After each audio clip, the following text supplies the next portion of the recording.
Hello friends, welcome back to my YouTube channel Gyanvani. आज इस video में हम लोग कवर करने वाले हैं recruitment process. So let's start the session. N efficient recruitment process is an organization specific sourcing model that aims to find the right fit for the right job at the right time। देखो, हमने recruitment पढ़ा, recruitment क्या होता है meaning पढ़ लिया, उसका importance पढ़ लिया, ठीक है। इंटरनल एक्सटर्नल रिक्रूटमेंट सोर्सेज पढ़ लिए। अब रिक्रूटमेंट प्रोसेस होता कैसे है, ये आज हम लोग इस वीडियो में कवर अप करने वाले हैं। तो रिक्रूटमेंट प्रोसेस एक स्टेप बाय स्टेप सीरीज होती है कि सबसे पहले हमें क्या प्रोसीजर फॉलो अप करने चाहिए, ठीक है। तो इसके लिए 7 स्टेजेस बताई गई है रिक्रूटमेंट में कि एक्चुअल में इन 7 स्टेजेस में रिक्रूटमेंट प्रोसेस कैसे कंप्लीट होता है। तो देख लेते हैं हम लोग। सबसे पहला है आइडेंटिफाई द हायरिंग नीड्स। देखो, अब जैसे कोई कंपनी है, कोई कंपनी में अगर रिक्वायरमेंट निकलती है, वैकेंसीज निकलती हैं, ठीक है। तो अब उन वैकेंसीज को सबसे पहले कहाँ कहाँ फिल करना है, कैसे फिल करना है, ये पूरा स्टेजेस कवर होगा किसमें, रिक्रूटमेंट प्रोसेस में। तो सबसे पहले ऑर्गेनाइजेशन क्या करती है, हर एक डिपार्टमेंट में ये चीज़ पता करने की कोशिश करती है कि कहाँ कहाँ ज़रूरत है स्टाफिंग की, किन किन डिपार्टमेंट्स पे ज़रूरत है, ठीक है। So before starting the recruitment process it's essential to plan and prepare. Recruitment process start करने से पहले सबसे पहले प्लान करना है और प्रिपेयर करना है। कैसे? सबसे पहले तो हम आइडेंटिफाई करेंगे, identifying the need for a new hire, कि किसको हायरिंग करना है, ठीक है, किसे हायर करना है, क्या क्या जॉब रिस्पॉन्सिबिलिटीज होनी चाहिए उसकी, ठीक है। उस हिसाब से क्या करते हैं, डिफाइन करते हैं जॉब रोल एंड क्रिएट करते हैं डिटेल जॉब डिस्क्रिप्शन, ठीक है। अब सपोज करो ऑर्गेनाइजेशन में मार्केटिंग डिपार्टमेंट में रिक्वायरमेंट निकल रही है, ठीक है, मार्केटिंग एग्जीक्यूटिव लेकर आने हैं। तो उसके लिए क्या होगा, न्यू हायरिंग चलेगी, ठीक है। अब न्यू हायरिंग के हिसाब से जो मार्केटिंग एग्जीक्यूटिव जो जॉब परफॉर्म करने वाले ऑर्गेनाइजेशन पे, उनके हिसाब से जॉब रोल प्रिपेयर किया जाएगा, डिटेल्ड जॉब डिस्क्रिप्शन प्रोवाइड की जाएगी। So the job description should outline the responsibility, required skills and qualification। तो जॉब जेडी में क्या है, जेडी को हम लोग शॉर्ट बोलते हैं जॉब डिस्क्रिप्शन। जॉब डिस्क्रिप्शन का मतलब ये होता है कि जो भी कैंडिडेट ऑर्गेनाइजेशन हायर करने वाली, उसको क्या क्या जॉब ड्यूटीज निभानी है, ठीक है, उसकी क्या रिस्पॉन्सिबिलिटीज होंगी, क्या क्या स्किल्स होनी चाहिए, उस हिसाब से उसकी क्या क्वालिफिकेशन होनी चाहिए, ठीक है। So this step helps ensure that everyone involved understand what is needed from the new hire। तो ये स्टेप क्या बताता है कि जो नई स्टाफिंग होने वाली, जो नए कैंडिडेट को हम लोग हायर करेंगे, तो उनसे क्या एक्सपेक्टेशंस है, ठीक है, उनकी क्या क्या रिक्वायरमेंट लगेंगी ऑर्गेनाइजेशन में उनको जॉब परफॉर्म करने के लिए। नेक्स्ट स्टेप होता है प्रिपेयर जॉब डिस्क्रिप्शन। अब हमने अगर ये पता कर लिया है कि हमें अगर मार्केटिंग के लोगों की ज़रूरत है, मार्केटिंग स्टाफ बढ़ाना है, उनके हिसाब से ऑर्गेनाइजेशन ने एक जॉब डिस्क्रिप्शन तैयार किया है कि भाई जब भी हम ऑर्गेनाइजेशन में न्यू हायरिंग को लेकर आएंगे तो उनको ये जॉब रिस्पॉन्सिबिलिटीज निभानी पड़ेगी, ठीक है। तो उस हिसाब से क्या होता है, जॉब डिस्क्रिप्शन प्रिपेयर किया जाता है। प्रिपेयर कैसे करते हैं? अब जैसे सपोज करो फ्रेशर्स को हायर करना है, या 1 साल 2 साल का एक्सपीरियंस है उनको हायर करना है, तो उस हिसाब से जॉब डिस्क्रिप्शन बनाया जाएगा, ठीक है। So once you know the skills, knowledge and experience gap, you need to fill define the job role, responsibilities and duties, ठीक है। सो एक complete job description helps you know what to look for potential candidate. तो जब आप proper एक JD बन के तैयार होता है, जॉब डिस्क्रिप्शन बन के जब तैयार होता है, तो उसमें मेंशन किया जाता है कि एक जॉब रिस्पॉन्सिबिलिटीज कैसे निभानी है, क्या क्या उसके स्किल्स होने चाहिए, कितना एक्सपीरियंस होना चाहिए, फ्रेशर ले रहे हैं तो उसकी क्या क्वालिफिकेशन होनी चाहिए, और एक्सपीरियंस अगर कैंडिडेट्स को हायर कर रहे हैं तो कितना एक्सपीरियंस होना चाहिए, क्या क्या उसने प्रोजेक्ट पे काम किया है, वो सारी डिटेल जॉब डिस्क्रिप्शन में लिखी जाती है। So the elements that should be included in a job description are job title, क्या उसका जॉब टाइटल है, क्या उसकी डेजिग्नेशन होगी, ठीक है, रिस्पॉन्सिबिलिटीज उसे क्या निभानी है, ठीक है, नेसेसरी क्वालिफिकेशंस क्या होनी चाहिए, जॉब रिक्वायरमेंट के हिसाब से स्किल्स क्या होनी चाहिए, कंपनसेशन क्या दे रही है एज अ फ्रेशर कंपनी, या फिर 1 साल 2 साल का एक्सपीरियंस अगर हायर करी है कैंडिडेट्स ऑर्गेनाइजेशन में, तो उसके हिसाब से कितना कंपनसेशन प्रोवाइड होगा, एंड बेनिफिट्स क्या दे रही है, पर्क्स क्या दे रही है, और किस लोकेशन में उस बंदे को पर्टिकुलर जॉब करनी है, क्या वो जिस कंपनी से हायर हो रहा है उसी पर्टिकुलर लोकेशन पे जॉब है, या किसी दूसरे शहर में, या जो उनके वेंचर्स खोले होते हैं वहां पे लोकेशन वो लोग देंगे, ठीक है। तो सारी डिटेल जो होती है वो जॉब डिस्क्रिप्शन में प्रोवाइड की जाती है, ठीक है। एक जेडी प्रिपेयर किया जाता है पर्टिकुलर कैंडिडेट के लिए। नेक्स्ट है डिवाइस योर रिक्रूटमेंट स्ट्रेटेजी। अब ये रिक्रूटमेंट स्ट्रेटेजी कैसे अपनानी है ये ऑर्गेनाइजेशन डिसाइड करती है, ठीक है। अब अगर बहुत बड़े लेवल पे हायरिंग करनी है उस हिसाब से सोचना है, या केवल एक या दो लोगों की जरूरत है उस हिसाब से सोचना है। So this is where we decide how to attract and retain the ideal candidates, ठीक है।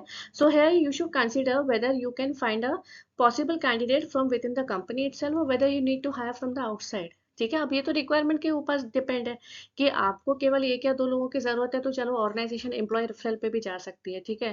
ट्रांसफर के थ्रू, प्रमोशन के थ्रू, या इंटरनल रिक्रूटमेंट में जो भी सोर्सेज उनको यूज करना है वो यूज कर सकते हैं।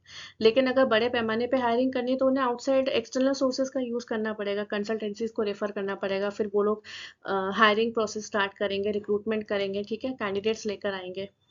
So in this strategy, we need to consider the geographical area we will be targeting, the method of recruitment, employee referral, social media, video interviews, creating relevant job ads, channel for posting job ads, social media network, job posts, company website, etc. तो ये recruitment strategy का मतलब भी यही होता है कि भाई सबसे पहले ऑर्गेनाइजेशन ये डिसाइड करे कि अगर मार्केटिंग डिपार्टमेंट में रिक्वायरमेंट है, एचआर डिपार्टमेंट में रिक्वायरमेंट है, या प्रोडक्शन डिपार्टमेंट में रिक्वायर्ड है, तो हमें कितने स्टाफिंग की जरूरत है।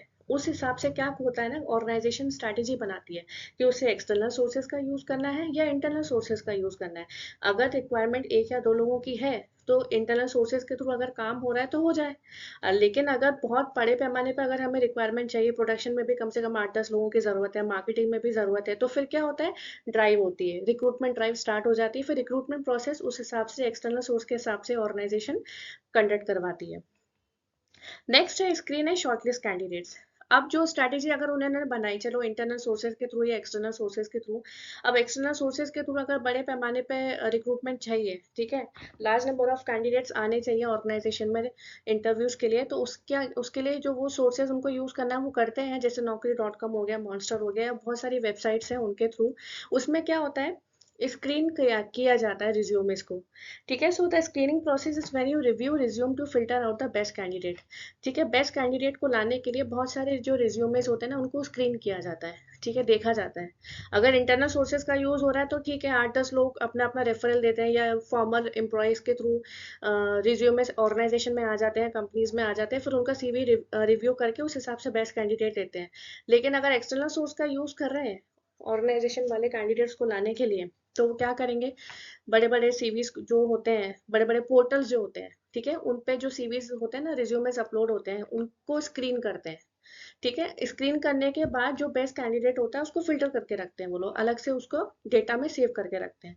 सो in short this step is when you remove unqualified applicants through an interview process, ठीक है। तो अब क्या करना है, स्क्रीन करना, शॉर्टलिस्ट करना है उन कैंडिडेट्स को, उनको लेकर आना है ऑर्गेनाइजेशन में, उनका इंटरव्यू करवाना है, ठीक है, और जो अनक्वालिफाइड कैंडिडेट्स हैं उनको अलग करना है।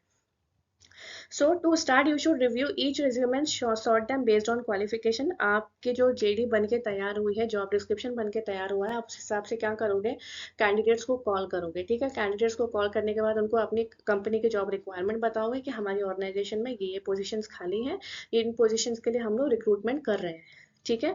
तो क्या होगा, क्वालिफिकेशन के हिसाब से, जॉब डिस्क्रिप्शन के हिसाब से कैंडिडेट से बात की जाती है और जो बेस्ट कैंडिडेट होता है उनको सेलेक्ट करके इंटरव्यू के लिए ऑर्गेनाइजेशन में बुलाया जाता है, ठीक है। So this step is important because is when you determine an individual suitability for the vacancy. ये स्टेप बहुत इंपॉर्टेंट होता है क्योंकि मेन क्या होता है, स्क्रीनिंग करना, और स्क्रीन करने के बाद उस पर्टिकुलर कैंडिडेट को शॉर्टलिस्ट करके इंटरव्यू के लिए बुलाना। नेक्स्ट है इंटरव्यू प्रोसेस। अब आपने स्क्रीन करा, शॉर्टलिस्ट करा उस कैंडिडेट को, तो आप इंटरव्यू के लिए बुलाओगे तो इंटरव्यू प्रोसेस स्टार्ट हो जाएगी। So the interview is a crucial step for the recruitment process. Interviews can take various forms such as phone screening, video interviews, in person meetings. During the interviews organization evaluate the candidate abilities, interpersonal skills and cultural fit, ठीक है। तो अब interview process depend होता है situation पे, ठीक है। अगर फेस टू फेस इंटरव्यू रखना है तो फेस टू फेस के लिए बुलाती है, अदरवाइज अगर कोई बंदा इंटरव्यू के लिए नहीं आ सकता तो क्या होता है, कैंडिडेट से बात करके टाइमिंग डिसाइड किया जाता है, और उस टाइमिंग के अकॉर्डिंगली कंपनी वाले और जो पर्टिकुलर कैंडिडेट होता है जिसका इंटरव्यू होना था वो अपने हिसाब से टाइम सेट करके एक वीडियो कॉलिंग का इंटरव्यू प्रोसेस करते हैं, ठीक है। या फेस टू फेस मीटिंग हो जाती है, स्काइप राउंड हो जाता है, टेलीफोनिक इंटरव्यूज हो जाते हैं, वो डिफरेंट मेथड होते हैं इंटरव्यूज के, जो ऑर्गेनाइजेशन एज पर कैंडिडेट की जो सुटेबिलिटी होती है उस पर डिसाइड करती है, So behavioral and situational questions may be asked to assess how candidate handle specific situations. तो तरह तरह के क्वेश्चंस पूछे जाते हैं, ठीक है। अब जैसे मार्केटिंग में आप जैसे टारगेट कैसे कंप्लीट करोगे, आपको इतना सेल्स दे दिया गया है, आपको इतना टारगेट इतने दिन में कंप्लीट करना है, तो इस टाइप के जो क्वेश्चंस होते हैं वो सारे पूछे जाते हैं कैंडिडेट्स के और कैंडिडेट से। और जो कैंडिडेट इंटरव्यू में अच्छे आंसर्स देता है, अच्छा रिस्पॉन्स देता है, तो उस हिसाब से उनका सिलेक्शन किया जाता है। ठीक है, जब सिलेक्शन हो जाता है उसके बाद क्या होता है, check references and make an offer. ठीक है, अब फाइनल अगर इंटरव्यू हो गया, उसका सिलेक्शन हो गया, तो उसके बाद क्या करते हैं, उस पर्टिकुलर एम्प्लॉय का रेफरेंस चेक किया जाता है, उसका बैकग्राउंड चेक किया जाता है कि पहले अगर इसने किसी कंपनी में काम किया है या एज अ फ्रेशर है, तो फ्रेशर में मींस उसके क्वालिफिकेशंस, उसका पूरा बैकग्राउंड चेक करके ही एक ऑफर प्रिपेयर किया जाता है उस पर्टिकुलर कैंडिडेट को, उसको कंपनी में अपॉइंट करने के लिए। So checking reference is the last filtering step in the recruiting process. So in this step, you gather information about the recruit and confirm their interview responses. Calling a third party observer is the easiest way to get unbiased review. Third party के through कैसे भी करके organisation क्या करती है, एक उस particular employ का रेफरेंस चेक करती है। जैसे जैसे उसको 2-3 साल का एक्सपीरियंस है, ठीक है, तो पिछले कंपनीज में जाके उसके क्या रिकॉर्ड्स रहे हैं, क्या मतलब कैसे भी करके उसकी इंफॉर्मेशन निकालना कि ये बंदा जिसको हम लोग हायर करने वाले हैं, कि उसका बैकग्राउंड क्या रहा है। ठीक है, ऐसा तो नहीं कहीं जॉब स्टेबिलिटी इश्यूज है, 2-2 3-3 महीने काम करा हो फिर छोड़ दिया हो। ठीक है, ये तो सब स्क्रीनिंग में दिख जाता है, लेकिन क्या होता है ना, फिर भी एक बैकग्राउंड चेक करना बहुत जरूरी होता है अगर आप एक कैंडिडेट को हायर कर रहे हो ऑर्गेनाइजेशन में। So once the decision is made, the organization extend a job offer to the selected candidate, including details such as salary, benefit and start date. और जब एक बार फाइनल प्रोसेस हो जाती है, तो ऑर्गेनाइजेशन क्या करती है, जॉब ऑफर प्रोवाइड करती है, जिसमें उसकी सारी डिटेल्स लिखी रहती हैं, सैलरी, बेनिफिट और ये सब स्टार्टेड, आपको इस दिन पे ज्वाइन करना है। अगर सारी टर्म्स एंड कंडीशंस में जो कैंडिडेट होता है वो अगर ओके होता है, तो ये सारा ऑफर उसको बना के प्रोवाइड कर दिया जाता है। ठीक है, रेफरेंस चेक करने के बाद, पूरा प्रोसेस कंप्लीट करने के बाद, उसको कंपनी क्या करती है, ऑफर प्रोवाइड करती है, जिसमें उसका सारा सैलरी डिटेल्स लिखा होता है, बेनिफिट्स क्या क्या प्रोवाइड होंगे, क्या क्या वेरिएबल्स होंगे, क्या सीटीसी उसको प्रोवाइड की जा रही है, compensation, benefits, everything will be written in the offer letter. Next है, जब कैंडिडेट एक्सेप्ट कर लेता है उस ऑफर लेटर को, तो उसको ज्वाइनिंग के लिए बुलाया जाता है, जिसको हम कहते हैं employee onboarding. So then comes employee onboarding involves welcoming new hire, providing necessary training, helping them settle into their new role, and this is where you make the new employee settle in. So this does not only include showing the new person around the office and introducing them to others. This step involves providing necessary paperwork, introducing the new employee to team, familiarizing them with company policies and procedures, and setting up any required training और orientation program. ये final step होता है जब organisation में एक candidate join होता है।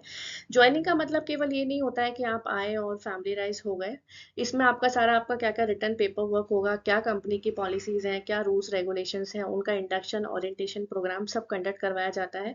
ठीक है, एक एक डिपार्टमेंट से उनका इंट्रोड्यूस करवाया जाता है, कलीग से मिलवाया जाता है, और सारी रोल्स एंड रिस्पॉन्सिबिलिटीज बताई जाती हैं कि ये आपकी कंपनी है, आपको ऐसे ऐसे काम करना है, हमारी कंपनी की ये पॉलिसीज हैं, ये रूल्स एंड रेगुलेशंस हैं, जितना भी ऑल रिटर्न पेपर वर्क है पूरा सब कंप्लीट करा के उसको ज्वाइन करवाया जाता है।